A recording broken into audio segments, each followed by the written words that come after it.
One of the more recent announcements from the Department of Education regarding the OC and Selective schools is the equity placement model. Originally designed to make schools fairer, to have more students from underrepresented groups, there are apparently unintended barriers to entry for students, and that is why the equity placement model has been introduced to ultimately increase their participation. In this video, I go through what this is, what the consequences of it are, what concerns I have with it, and how I think it could be much better. Let's get into it.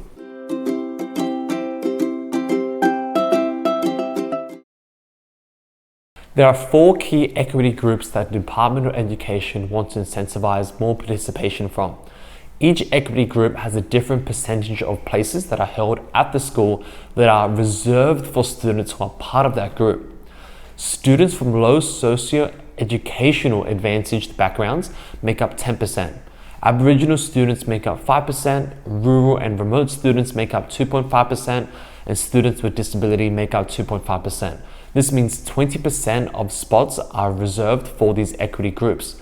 There is an additional 5% of places offered to students who are unable to complete the OC or selective exam and have a valid reason approved by the selection committee. This means 25% of the spots are reserved for these equity groups and people who do not even do the exam. So the rest of the applicants are going for 75% of the positions. In an increasingly competitive exam, with more and more applicants year on year, this is a huge deal. Although what is better is that these students who are part of these equity groups still need to score within 10% of the minimum accepted score from a general applicant from the school. So you can't just hypothetically have a disability, flunk the test, and then make it into James Lewis High School. It's a bit of a no-brainer because then these students wouldn't be able to compete academically and it would defeat the whole purpose of selective schools. In terms of numbers for selective, there are 4,248 places available in selective high schools in 2023. This will mean about 425 spots, or 10%, will be reserved for students who are from low socio-educational advantaged backgrounds. 212 spots, or 5%, for Aboriginal students, 106 spots, or 2.5%, for rural and remote students, 106 spots, or 2.5%, for students with disability, and 212 spots, or 5%, for people who did not complete the exam.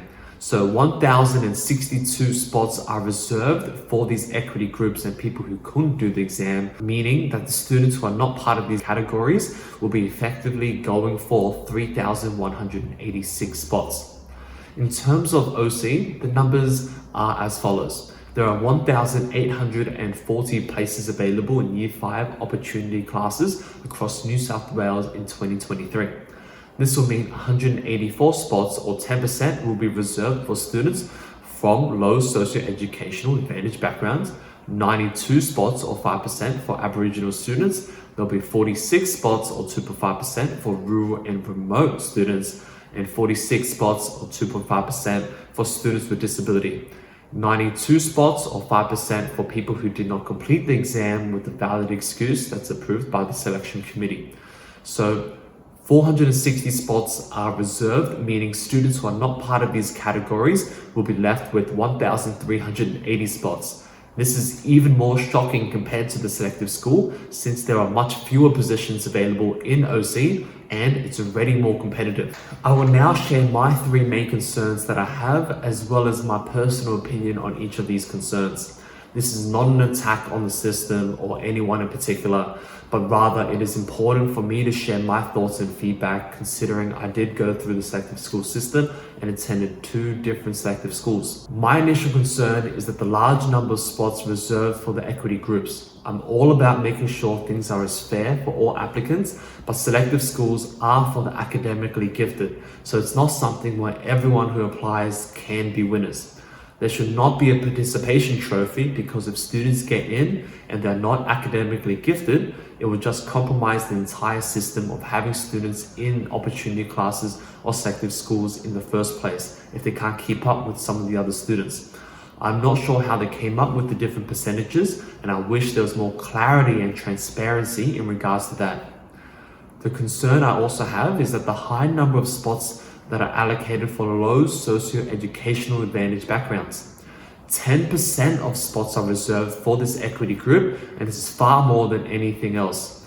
We know from an analysis and review of the selective school application process initially that students who have parents who have completed a bachelor's degree or higher have the highest chance of making it into a selective school. In 2016, 59% of students sat the selective school exam and had parents who had a bachelor's degree or higher, and 64% received an offer. From looking at the graph on the screen, there does need to be more students with parents from across the spectrum, but I don't think having certain spots reserved for this equity group would necessarily increase the number of applicants.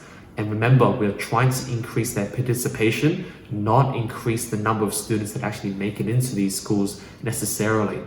Otherwise, we're not going through a merit-based system, we're going through something completely different. It will, however, increase the number of students who will receive an offer and have a background with a non-school education. I feel like they may have chosen a random or arbitrary number of 10%, and they could have given more transparency and explanation again for why they have this percentage of spots allocated for this equity group. On their information page, it states that the equity group percentages for each underrepresented group was compared to the gap between the participation throughout all New South Wales public schools to set target benchmarks for participation in both OC and selective schools. This doesn't really make much sense because who creates these benchmarks and why are there benchmarks that you have to hit when selective schools and opportunity classes are catered for those who are academically smart? Once you frame it like a quota where you have to get a certain number of kids from a certain background or this area or from a certain area, it defeats the entire purpose again of choosing people based on ability. So why do they have to do a test in the first place? Why didn't they choose people who identified as LGBT or their families considered low income? These groups and their arbitrary benchmarks doesn't really make sense of how they actually came up with these, and there's not much transparency with it. The study revealed some interesting insights, but the solution to it is very lacking. What they could have done is just create more selective schools and opportunity classes and increase the awareness of opportunity schools and selective schools and their benefits, so we just get more applicants from these equity groups. It is a no-brainer that people and students who have parents who have completed a bachelor's degree are getting more offers when they are the majority of students applying in the first place. We ultimately need to increase participation from across the spectrum rather than reserve it for a particular group because you want to hit a benchmark. It is like the department wants to hit the benchmark instead of doing it the right way in terms of creating more spots, raising awareness, and they're just allocating spots to students from these equity groups. You don't see workplaces have quotas for gender diversity because everything should be done by merit. They do want to hit diversity targets or benchmarks, but it's not a steadfast number that they have to really hit, and they'll have to compromise on ability to hit as well. I also don't think it is fair for this year's applicants in 2022 because they're doing the equity placement model retrospectively. These applicants who did the test at the end of March earlier this year will have to apply for this type of rule, but when they first applied for this end of last year, this equity placement model was not released and it was not told to current students. So them doing it so late in advance and they're going to release the actual outcomes for next month, I don't think this is the right way that they should do things. And I think they actually just rushed through this to try to hit some boxes. Secondly, I personally think that students from an equity group having a score within 10% of the minimum accepted general application is quite large, considering the top selective schools only vary by a small number of marks and percentages. And we can see this from the historical minimum entry-level score that has been released in the past. Making it 2.5 to 5% within the minimum accepted score seems to be more appropriate because it wouldn't make sense for a student who is part of these equity groups to make it into a school if they're not able to compete academically. 10% is very large. Let's say a student averages 90% in all the exams and makes it into Bulk Mills High School. A student who averages 81% in all the exams and is part of these equity groups would be given a spot with the current process. This is significant because for most parents and students, we all know there is a big difference between a student who's able to get 81% and a student who can get 90% in every exam. Also remember the range from the minimum accepted entry score. So they're compared to the lowest performing student who made it into the school rather than a student who is in the middle performing or the high performing students who are gone way above or comfortably above the minimum score as well. The number of spots per equity group is fortunately flexible and subject to change, and this is seen on their information page. From an initial point of view, there should not be any equity group that is given 10% or 425 spots in the selective exam. It is just way too large. Students from low socio-educational backgrounds should, in my opinion, probably be in that 2.5 or 5% mark, if anything, and they have to showcase which schools count as low socio-educational equity. It is based on the Index of Community Socio-Education Advantage, or ICSEA or ICSEA, which gives it a score to schools based on parental education and occupation and average income for the suburb. It is used to compare NAPLAN scores between schools with a median score of 1,000.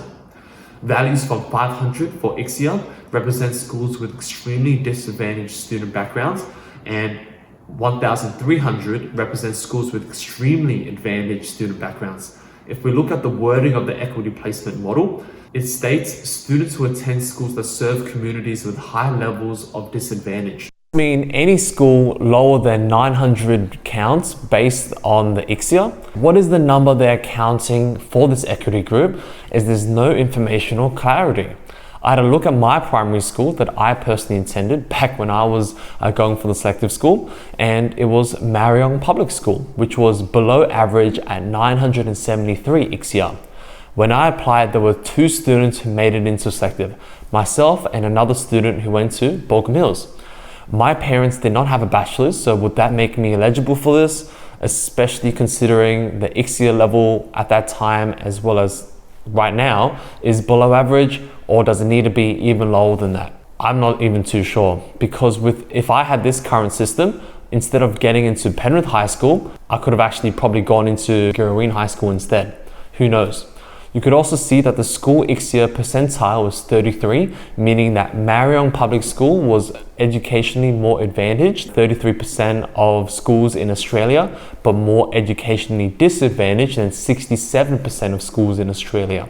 You can check out different schools' rating as well as the NAPLAN score details via the My School website.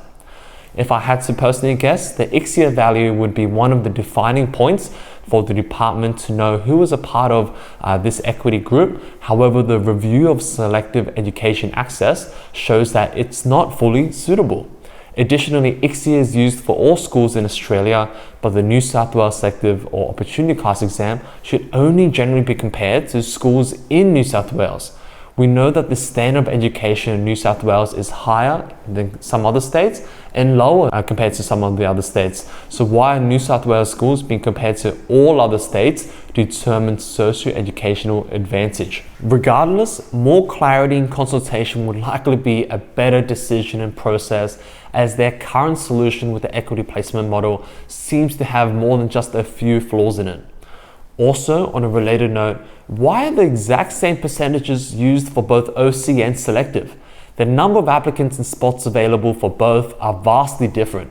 If we look at an OC, and if we can they can have as few as 15 or 30 students at one school. Having 20% of these spots taken up by equity placements is a very big deal.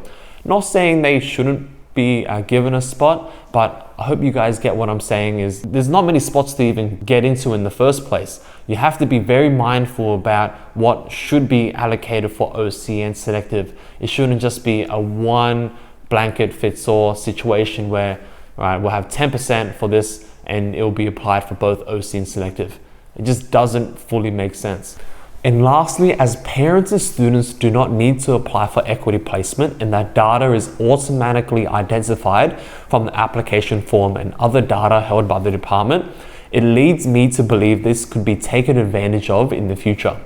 Let's say that we know a certain school is considered rural or remote in New South Wales, or a certain school is considered low socio-educational background, whether it's from the ICSEA score or another type of variable that they're looking at. If they remove the school mark component, so it's purely just based on exam, like what they've been hinting for a while now, I can see more students attending these schools. This may not get the same learning opportunity for year 4, 5, and 6, but if there's this many spots more available allocated for these equity groups, and it makes getting into a selective opportunity class that much easier, I feel like it could be a decent trade-off that some parents would consider. The only aspect being a lot more difficult is the travel component.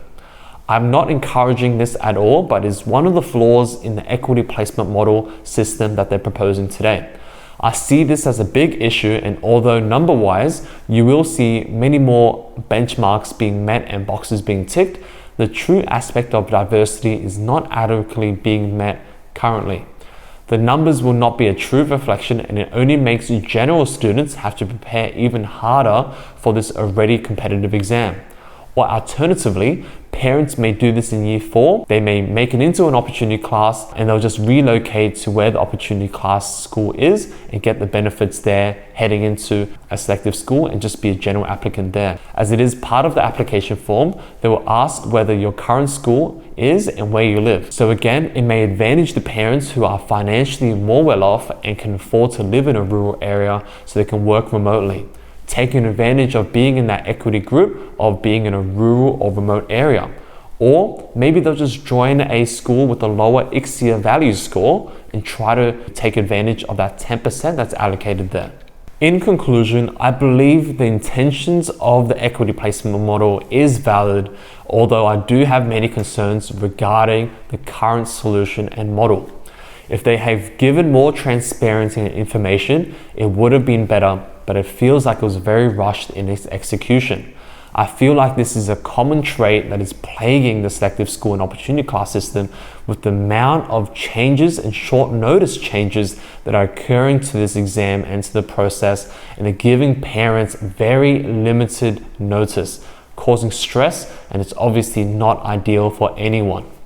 I'm not a fan of this as a student who went through the selective school system myself and personally saw and experienced the benefit of attending a selective school.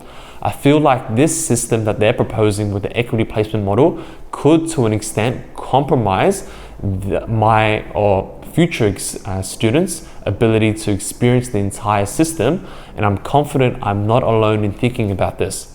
As of 25th of July 2022, today, there have been over 3,400 signatures calling for changes to the placement model, as it leads to more inequality for the selective and OC system. I encourage you to check that out in the description below if you are interested in signing up or just reading what other parents are kind of thinking about. If you are a student who's not a part of the equity placement, it will be much tougher for you, so just be aware of this, as you will have to prepare even harder, as there are going to be fewer spots available that are reserved for you. I feel like one of the unintended consequences is that many parents have to look into independent or private schools as a result of this change if selective becomes way too difficult for their child to make it in through the general stream.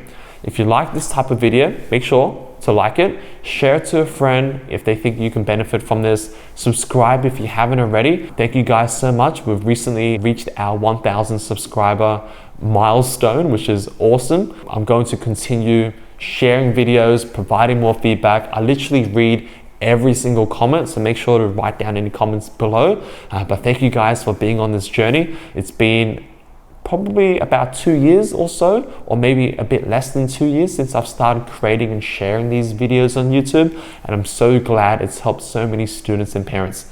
If you find this beneficial, or if you want other people to join this community, make sure to subscribe and share it around. Anyway, thank you guys so much, and I'll see you guys next time. Bye.